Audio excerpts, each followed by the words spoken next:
So welcome back to Hollywood Tamil. நெட்ஃபிளிக்ஸ்ல பார்த்தீங்கன்னா ஒரு ஃபேண்டசி ஹாரர் த்ரில்லர் படமாக எடுக்கப்பட்ட பிராங்கன்ஸ்டீன் அப்படின்ற படத்தை இப்போ நெட்ஃபிளிக்ஸ்ல தமிழ் டப்பிங்கோட ஸ்ட்ரீம் பண்ணியிருக்காங்க. இந்த படத்தோட ரன் டைம் 2 13 minutes கிட்ட வருது. கொஞ்சம் லென்த்தான படம் தான். ஐஎம்டிபி ரேட்டிங் 10க்கு 7.7 கொடுத்துருக்காங்க. சரி, இந்த படத்தோட சிம்பிளான கதை என்ன அப்படின்னா, கரெக்டா 80s டைம் பீரியட்ல பனிக்கட்டிகள் உறைஞ்ச நிலையில இருக்கிற கடலை கப்பல் ஒண்ணு மாட்டிக்கிட்டு இருக்கு. ஸோ அதுல இருக்கிற ஆட்கள் பாத்தீங்கன்னா அந்த கப்பலை எப்படியாவது எடுக்கணும் அப்படின்னு சொல்லிட்டு முயற்சி பண்ணிக்கிட்டு இருக்காங்க.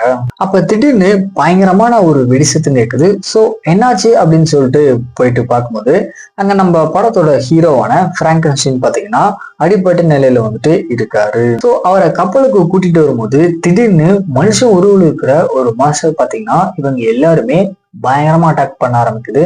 ஸோ இதுக்கப்புறம் நடக்கக்கூடிய சம்பவங்கள்லாம் என்ன, இதுக்காக அந்த மாஸ்டர் இவரை அட்டாக் பண்ணது, கடைசியா என்னாச்சு அப்படின்றதான் இந்த படத்தோட ஸ்டோரியா இருக்கு. மெயினா இந்த படத்துடைய ஃபர்ஸ்ட் ஆஃப் ஃபுல்லாமே பாத்தீங்கன்னா ஒரு மாதிரி பயங்கர ராவான சீக்வன்ஸோடு சேர்த்து மனுஷனு பாத்தீங்கன்னா ஒரு சில சயின்டிபிக்கான விஷயத்த சொல்லியிருப்பாங்க.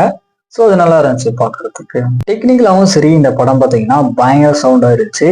ஏன்னா 80s டைம் பீரியட நம்ம கண் முன்னாடி கொண்டு நிறுத்திருக்காங்க. ஸோ அது ஒரு பாராட்ட வேண்டிய விஷயம் அப்படின்னே சொல்லலாம். ஸ்டோரியா பார்க்கும்போதும் சரி, ரெண்டு கேரக்டரோட பேக் ஸ்டோரியுமே பார்த்தீங்கன்னா படத்துல ரொம்ப அழகா சொல்லியிருக்காங்க. ஸோ அதுவுமே நல்லா இருந்துச்சு. இந்த படத்தை கண்டிப்பா ஒன் டைம் ட்ரை பண்ணி பாருங்க. ஒரு நல்ல படம் தான். பட் இருந்தாலுமே படத்துல பார்த்தீங்கன்னா வைலன்ஸ், அதுக்கப்புறம் பிளட் சீக்வன்ஸ் எல்லாம் பயங்கரமா இருக்கும். ஸோ தனியா மட்டுமே பாருங்க.